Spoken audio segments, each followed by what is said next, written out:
আগামীকালের দৈনিক রাশিফল নিয়ে বিস্তারিত আলোচনা করব ১২টি রাশির ভালো এবং মন্দ নিয়ে। এটা অতি পরিচিত প্রোগ্রাম। প্রত্যেকটা দিন আমি দৈনিক রাশিফল নিয়ে আলোচনা করি আপনাদের অ্যালার্ট করার জন্য। তাই প্রত্যেক দিনের মতো আজও আপনাদের অ্যালার্ট করার জন্যই এই আলোচনা।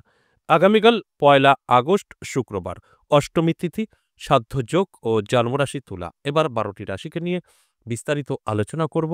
কোন কোন দিক থেকে ভীষণ ভালো সময় থাকবে, কোন কোন দিক থেকে অনেকটাই সতর্ক থাকতে হবে, সবটাই কিন্তু আমি আলোচনা করব আপনাদের বোঝার স্বার্থে। তাই সঙ্গে থাকার অনুরোধ রইল। যদি কেটে দেখেন তাহলে অনেক কিছুই মিস করে ফেলবেন, যে ভুলগুলো প্রতিনিয়ত আপনারা করে চলেছেন। আপনাদের ধারণা আমার রাশি উনি ভালো বলছেন, আমি সবসময় বসে পেয়ে যাব, বা আপনার রাশির আমি খারাপ বলছি, সেটা যদি টেস্ট করার জন্য দেখেন যে যদি কিছু হয় দেখি, তাহলে কিন্তু আপনার বিপদই হবে। কারণ আপনার পজিটিভিটি না ঘটলেও নেগেটিভটা ঘটবেই। তাই এই আলোচনা থেকে যদি আপনি অ্যালার্ট থাকতে পারেন তাহলে কি হবে বলুন? আপনার ভালোটা অবশ্যই ভালো আরো দ্রুত গতিতে আপনার জীবনে একটা প্রভাব বিস্তার করবে, আর নেগেটিভ খারাপটা আপনার জীবন থেকে দূরে সরে যাবে। আপনি যদি জানতে পারেন আপনার খারাপ কিছু, সেটা আপনি সম্ভব সরিয়ে দেওয়া। আর যদি আপনি না জানেন তাহলে কিন্তু ওটা আপনার জীবনে ঘটবে।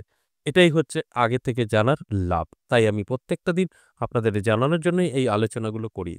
দেখবেন আমি একটা কথা বলি, আমার এই আলোচনা থেকে আপনাদের কিন্তু অ্যালার্ট করার জন্যই এই আলোচনা করা হয়। এই আলোচনা থেকে আপনারা অ্যালার্ট হতে পারবেন। এটাই হচ্ছে বেনিফিট। আর অনেকেই এই ভুলভাবে এই আলোচনাটাকে নিজের জীবনে এপ্লাই করে। সেখানে দাঁড়িয়ে তাদের কিন্তু উন্নতি তো হয়ই না, ক্ষতি হয়। তাই পুরোটা দেখার বা বোঝার আমি প্রত্যেকটা দিনই অনুরোধ করি। অবশ্যই আলোচনা থাকবে, তার আগে আমার সাথে কিভাবে যোগাযোগ করবেন সেই বিষয়টা একটু বলে নিই। কেনই বা যোগাযোগ করবেন সেই বিষয়টা নিয়েও আমি কিন্তু আলোচনা করব। নমস্কার, জয় মা কামাখ্যা, জয় মা তারা। দেখুন, আপনি ভীষণভাবে সমস্যায় আছেন, বিপদে আছেন। কি করবেন বুঝতে পারছেন না। আপনাকে কোথাও না কোথাও যেতেই হবে। যদি মনে হয় আমার সাথে সাক্ষাৎ করবেন, করতে পারেন। আর যদি মনে হয় না মাঝে মধ্যে আপনার সময়টা খারাপ, সেক্ষেত্রে আমি বলি কোথাও যাবেন না। কারণ আপনার ভালো সময় আছে, খারাপ সময় তো হবেই। খারাপ সময় আছে, ভালো সময় তো আসবেই। এটাই তো স্বাভাবিক। কিন্তু সেটা যদি সাময়িক হয়, অবশ্যই কোথাও যাবেন না। এটা আবার অটোমেটিক্যালি আপনার ঠিক হয়ে যাবে। আর যদি দেখতে পাচ্ছেন যে এটা আপনার লং টাইম হয়ে গেছে, আপনার আ বহুদিন ধরে সমস্যায় ভুগছেন, সেখানে দাঁড়িয়ে কিন্তু আপনার কোথাও যেতেই হবে। বিশেষ করে যদি আপনার বাস্তু খারাপ থাকে, বাস্তু কিন্তু ভালো না করলে আপনার সময় কখনোই ভালো আসবে না। বাস্তু খারাপ কি করে বুঝবেন? যদি দেখছেন আপনার বাড়ির কোনো না কোনো সদস্য বিপথে চলে যাচ্ছে, বা কারো সাথে কারোর মিল নেই, বাড়িতে কেউ না কেউ অসুস্থ থাকছেন, ঋণ ধারে জড়িয়ে গেছেন, ওই বাড়িতে যারা কর্মরত তাদের কর্মের অবস্থা খুবই খারাপ, ব্যবসা চলছে না, চাকরি যাবে করছে, আপনার বাস্তু 100% খারাপ। কি করবেন? অবশ্যই যোগাযোগ করতে পারেন। বা ওই বাড়িতে দেখবেন আপনার স্বামী বা আপনার স্ত্রী বা আপনার সন্তান অবাধ্য হয়ে যাচ্ছে, বা আপনার সন্তান বা আপনার স্বামী নেশাগ্রস্ত হয়ে পড়ছে, সেক্ষেত্রেও কিন্তু যোগাযোগ করতে পারেন।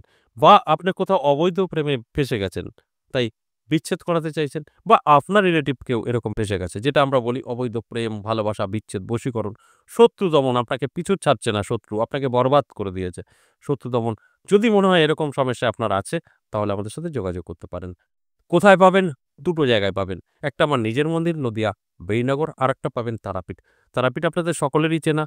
তারাপীঠ আপনাদের প্রত্যেকের চেনা। ওই তারাপীঠে চলে যাবেন এবং যাওয়ার আগে দেখবেন আমাদের একটা কলিং নাম্বার আছে। কলিং নাম্বারে কল করে ডেটটা জেনে তারাপীঠ চলে যাবেন। আর যদি মনে হয় আমার এই মন্দিরে আসবেন, এটা সপ্তাহে ৩ দিন করে থাকছে। সোমবার, মঙ্গলবার, বুধবার, এই ৩ দিনের মধ্যে চলে আসতে পারেন বেলা ১১টা থেকে সন্ধ্যে ৬টা। আর আপনার এই WhatsApp নাম্বার এবং কলিং নাম্বার দুটোই দেওয়া আছে। যারা WhatsApp করতে পারেন না, কলিং করে কথা বলে নেবেন। ফোন কিন্তু সবসময় রিসিভ হয়। এই ফোন রিসিভ হবে কেউ বলতে পারবেন না, কল রিসিভ হয় না। তবে একটা অনুরোধ, তাদের কাছে কল করে আপনার সমস্যা নিয়ে কোনো আলোচনা করবেন না। কারণ কোনো তথ্য দিতে পারবে না। আপনি ফোন করে বলবেন, "আমার রাশি কি বলুন, আমি লটারি কাটবো।" সেগুলো ওরা উত্তর দিতে পারবে না। যেদিন ওরা উত্তর দিতে পারবে তারা তখন আর কল রিসিভ করবে না। তারা কিন্তু অ্যাস্ট্রোলজার হয়ে যাবে বা তন্ত্র সাধক হয়ে যাবে। এগুলো বুঝতে হয়। তাই আমি অনুরোধ করব, যদি আপনার মনে হয় আপনার প্রয়োজন আছে, তাহলেই এই কলিং নাম্বার বা WhatsApp নাম্বারে গিয়ে আপনি কিন্তু ভালোভাবে তাদের কাছ থেকে জেনে যে কোথায় যাবেন, কিভাবে যাবেন, সম্পূর্ণ গাইড করে নেবে এবং আপনার কি করণীয় সবটা তারা আপনাকে জানাতে পারবে। কিন্তু আপনার পার্সোনাল সমস্যা তাদেরকে বলবেন না। তারা কোনো রকম আপনাকে সদ্বুদ্ধি দিতে পারবে না।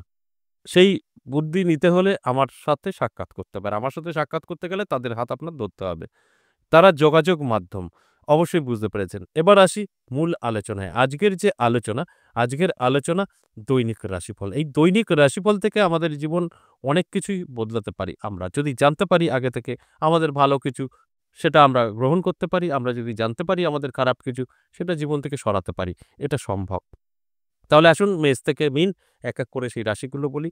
মেষ রাশির জন্য যথেষ্ট ভালো সময়, দারুণ সময়। আপনি অবশ্যই চোখ কান খোলা রাখুন, অ্যালার্ট থাকুন। দেখবেন আপনার জীবনে বহু সুযোগ সুবিধা আসবে। আর্থিক উন্নতি হবে। এবং কোনো না কোনো জায়গা থেকে অর্থ আপনার হাতে এসে ধরা দেবে। কারণ প্রাপ্তিযোগও তৈরি হয়েছে। বৃশ্চিক জাতক-জাতিকাদের আগামীকাল দিনটি কিন্তু অত্যন্ত শুভ। তাই অ্যালার্ট থাকার চেষ্টা করুন।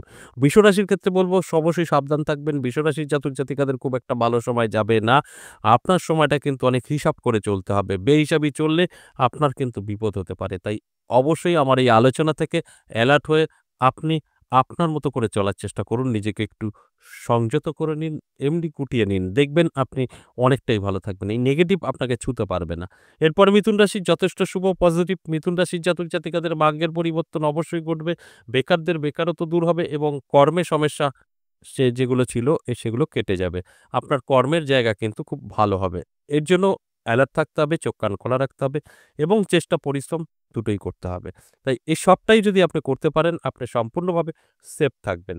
এরপর চলে আসুন কর্কট রাশি। কর্কট রাশির জাতক-জাতিকাদের কিন্তু দারুণ সময় থাকবে। এই কর্কট রাশির জাতক-জাতিকাদের কিন্তু হিসাব করে পা ফেলতে হবে। আপনার ইনকাম ভালো থাকবে, আপনার ব্যবসা ভালো চলবে। কিন্তু যদি হিসাব করে না চলেন, সেখানে কিন্তু আপনার বিপদ হতে পারে। কারণ আপনার রাহু এবং শনি আপনার সবসময় চাইবে অশান্তি, ঝামেলা, অর্থনষ্ট এগুলো আপনাকে আটকাতে হবে। আপনার সময় ভালো অবশ্যই থাকবে যদি হিসাব করে চলতে পারেন। তা না হলে অবশ্যই নেগেটিভিটিও আপনাকে ঘিরে ধরতে পারে। তাই অ্যালার্ট থাকার অনুরোধ রইল। এরপর সিংহ রাশি। সিংহ রাশিরই জাতক-জাতিকাদের যথেষ্ট শুভ সময় থাকবে। আমি বলব অ্যালার্ট থাকুন, চোখ কান খোলা রাখুন। আপনার মান, যশ, খ্যাতি এবং সম্পত্তি বৃদ্ধি পাবে। এই দিকগুলো অবশ্যই মাথায় রেখে চলুন। আমার কথাগুলো আপনি সবটাই মিলিয়ে নিতে পারবেন।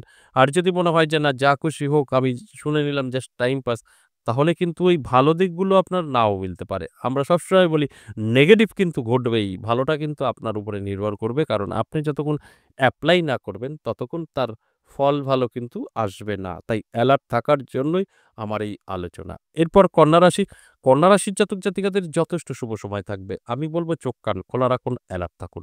ভাগ্যের পরিবর্তন ঘটে যাবে। কারণ আপনার সময়টা কিন্তু যথেষ্ট শুভ হচ্ছে আগামীকাল। এই শুভ সময়ে শুভ কাজ করলে তার বেনিফিট তো অবশ্যই আছে। তাই আমি বলব অ্যালার্ট থাকুন, চোখ কান খোলা রাখুন। আমি যে কথাগুলো বলছি সবটাই কিন্তু আপনি মিলিয়ে নিতে পারবেন। তুলা রাশির ক্ষেত্রে বলব সাবধান থাকুন। আপনি আপনার আত্মীয়স্বজন বা বন্ধু-বান্ধবের থেকে তাদের সাথে আপনার অশান্তি এবং মনের অমিল তৈরি হতে পারে এবং ছোটখাটো সমস্যা এবং পুলিশি ঝামেলাও আপনি ফেঁসে যেতে পারেন। তাই অ্যালার্ট থাকাটা অবশ্যই জরুরি। অ্যালার্ট থাকুন, সেফ থাকুন। এরপর অবশ্যই বৃশ্চিক রাশির কথা বলব, যথেষ্ট শুভ। বৃশ্চিক রাশির জাতক-জাতিকাদের আর্থিক উন্নতি হবে চোখে পড়ার মতো। বৃশ্চিক রাশির জাতক-জাতিকাদের যাদের বহুদিন ধরে ব্যবসা বন্ধ ছিল, নতুন করে চলতে শুরু করবে। বৃশ্চিক রাশির জাতক-জাতিকাদের মধ্যে যারা অনলাইন বিজনেস করছেন, সোশ্যাল মিডিয়ায় আছেন এবং শেয়ার মার্কেটের সঙ্গে জড়িত, তাদের জন্য যথেষ্ট পজিটিভ থাকছে। ভীষণ শুভ থাকছে। তাই চোখ কান খোলা রাখুন, অ্যালার্ট থাকুন। আমি যে কথাগুলো বলছি সবটাই কিন্তু আপনি মিলিয়ে নিতে পারবেন।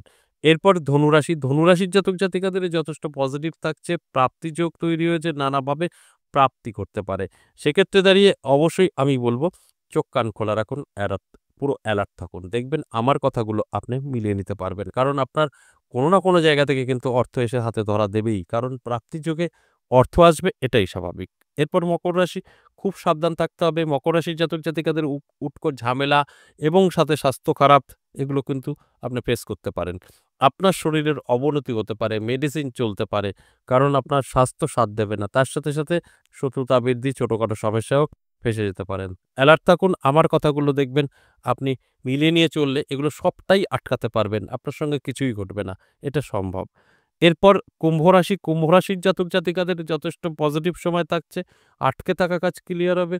যেকোনো জায়গায় আপনার জন্য শুভ কিছু অপেক্ষা করছে সে খবরটা আপনি পেতে পারেন। সেটা আপনার বন্ধু-বান্ধবের দিক থেকে হতে পারে বা আপনার ফ্যামিলি কারোর দিক থেকে হতে পারে। এই খবরটা আপনার জন্য অত্যন্ত শুভ।